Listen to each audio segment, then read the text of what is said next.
Nëse kafeja ju shkakton të përzjera dhe shkoni në tualet mbasi e pini, e vërteta do ju befasoj.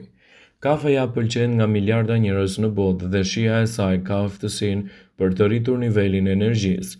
Megjithatë, ajo mund të shkaktojë edhe efekte të padëshirueshme.